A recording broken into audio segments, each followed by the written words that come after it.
Alright mga bulakbol, no? Tapos na yung niluto nating bulalo at saka yung sinampalukan na kambing. Ayan kalambot mga kabulakbol, oh. Agoy, agoy.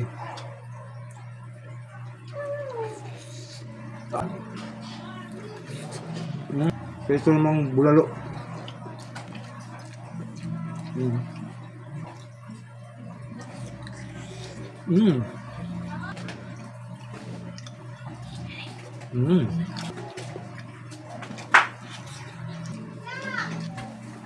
Mm.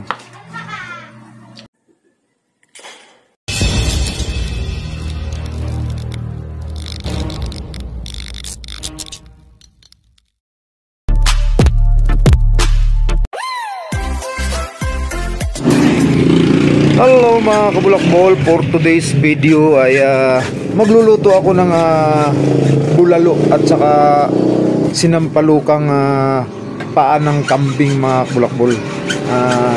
Itong mga niluluto ko mga kabulakbol ay padala to ng aking pinsan galing sa Magallanes sa ride namin nung linggo, no? Hindi namin alam na pesta pala doon.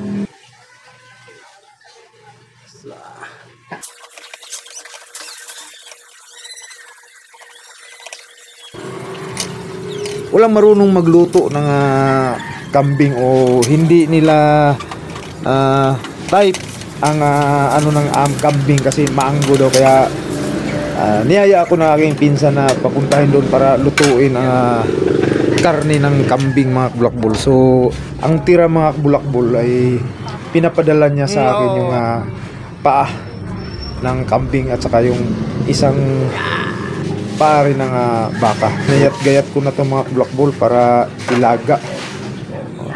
Yan. Pagkatapos mga bulakbol ay dito ko sa super kalan na lulutuin. Minaunting ko na yung gasol ng super kalan at dito ko tanggalan ng balahibo yung paa ng kambing. So ayan, kasi may mga balahibo pa yung paa ng kambing mga kabulakbol. So susunugin ko to para isa yan sa masarap, no, na lasa ng sinampalukan, yung amoy ng sunog-sunog na balahibo. So isa yun sa technique mga kabulakbol, right, bakit napasarap sa ganung paraan. So dito mga kabulakbol sinalang ko na yung ating gagawing bulalo sa kabilang gasol at mamaya at dito naman tayo mag sunugin natin yung mga balabalahibo ng kambing para sa ating tawag nito sinampalukan. So may mga balahibo pa tanggalin natin yung mga balahibo, susunugin natin yan. Pait-pait. So ayun mga bulakbol, sisindihan na natin ang ating gasol upang dito ay ating unti-unting sunugin yung mga balahibo. Ayan mga bulakbol, at papas forward na natin para mabilis yung ating video. So, ayan, habang nagpapakulo ako dun sa paa ng baka para sa bulalo, ay siyempre pinapaprocess na rin natin yan, yung ating paa ng kambing. So, ayan mga bulakbol, to make it long story short, so fast forward mga bulakbol. Kunting saglit lang yan mga bulakbol. Pagkatapos yan mga bulakbol ay gayat-gayatin na rin yan. Ayan. So initan tayo ng todo dyan. Pagkatapos natin na dyan, sunog ng mga natirang balahibo, ay ililipat natin yung ating dyan. Biberi po kayo. So ayun mga bulakbol, pagkatapos nyan ay ililipat na natin yung ating bulalo. So habang paglipat pakulo dyan, gayat-gayatin na rin natin yung ating gagawing sinampalukan. So, ayan mga bulakbol, gagayatin na natin at putol-putulin ang mga paa ng kambing.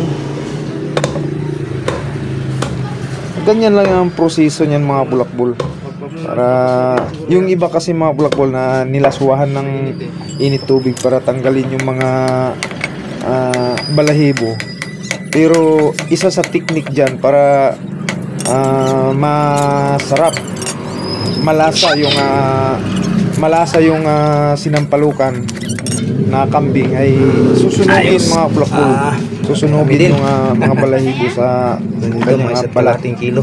Ayan mga bulakbol, at sa ilang sandali, sa loob ng 4 na oras at kalahati mga bulakbol ay napalambot natin yung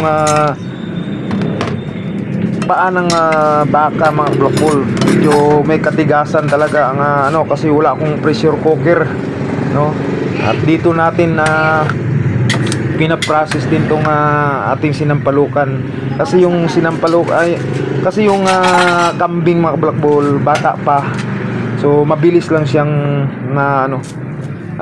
lumambot. So hiwa na tayo ng ating mga lamas.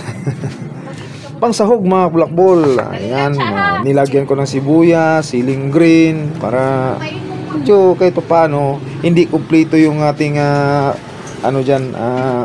pangsahog. So kung ano lang ang nandyan sa aking kusina, yun lang din ang aking nilagay. Siyempre hindi mawawala yung asin at saka bitsin na mga bulakbol.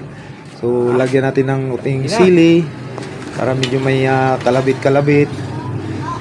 At siyempre hindi mawawala sa sinampalukan yung ating natural na sampalok. At ang ating bulalo.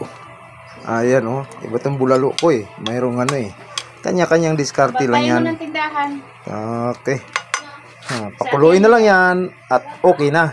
Tapos ito rin, kukulo na lang yan, okay na rin yan.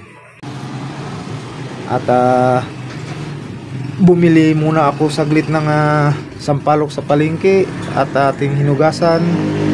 Isama natin paglagay doon sa ating pinapakulo ang kambing mga bulakbol. Ng 2 minuto mga bulakbol ay pakuluan natin yung fresh na sampalok, upang sa ganun ay natin mga bulakbol, pisain natin para makuha yung kanyang natural na katas. Ayan mga bulakbol. At sasalain natin ang strainer para salang-sala yung pagkalagay doon sa ating sinampalukan. So ibuhos na ang sarap. Ayan mga bulakbol. At yan mga bulakbol ay matapos at ating tikman. Ngayon titikman na natin.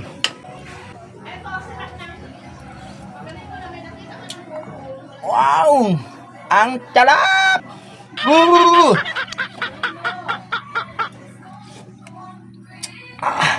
Ayos mga bulakbol. Tapos nating sinampalukang kambing. Ngayon tikman natin yung ating bulalo. So wala pa tong kalamansi. Kalamansi lang pang to, tsaka syempre sili. Ayos. Yeah boy, ang ating bulalo. Alright mga bulakbol, no?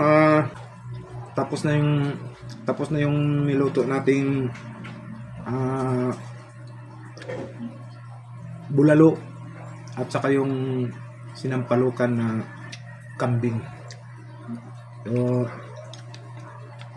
ayan kalambot mga kabulakbol, agoy.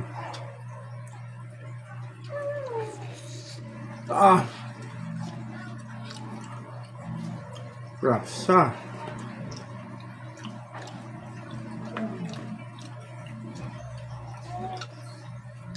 Sarap to sa pulutan. Mainit pa. Namit mga bulakbol, namit din. Peso namang bulalo.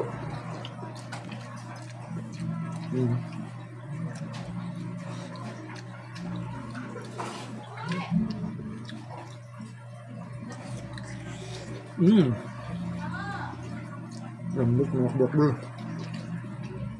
Kain tayo mga bulakbol.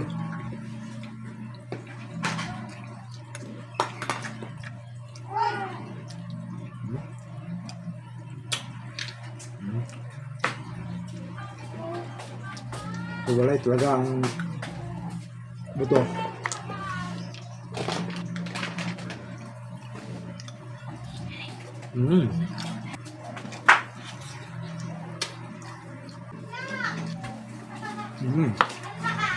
Ayos.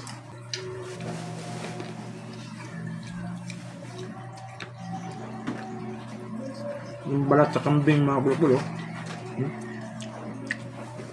Humihiwala yung laman. Pwede yung gupin, oh.